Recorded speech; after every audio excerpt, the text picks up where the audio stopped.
অসমৰ ৬টা জনগোষ্ঠীয়ে জনজাতিকৰণৰ বাবে যিটো দাবী উত্থাপন কৰিছে সেই দাবীৰ প্ৰতি আমাৰ ক্ষুদ্ৰ অসম ছাত্ৰ সন্থাৰ সম্পূৰ্ণ সমৰ্থন আছে। কিন্তু এনে কৰিবলৈ যাওঁতে ইতিমধ্যে যিসকল জনজাতি হৈ আছে তেখেতসকলৰ স্বাৰ্থ বিঘ্নিত হ'ব নালাগিব আৰু সামগ্ৰিকভাৱে অসমৰ সংৰক্ষণ নীতিটো এটা স্পষ্ট নীতিৰ আধাৰত স্থিৰ হ'ব লাগিব, সিদ্ধান্ত হ'ব লাগিব।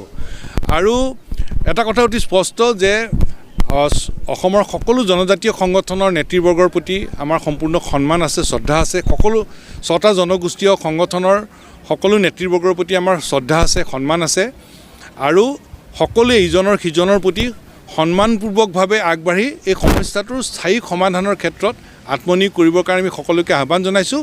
আৰু একেটা সময়তে ইয়াৰ মূল দায়িত্বটো কিন্তু চৰকাৰে ইতিমধ্যে জনজাতি হৈ থকা সংগঠন আৰু জনজাতি হ'ব বিচৰা ৬টা জনগোষ্ঠীৰ সংগঠনৰ লগত আলাপ আলোচনাৰ মাজেৰে সমস্যাটোৰ স্থায়ী সমাধানৰ কাৰণে চৰকাৰে ক্ষীপ্ৰ ব্যৱস্থা গ্ৰহণ কৰক।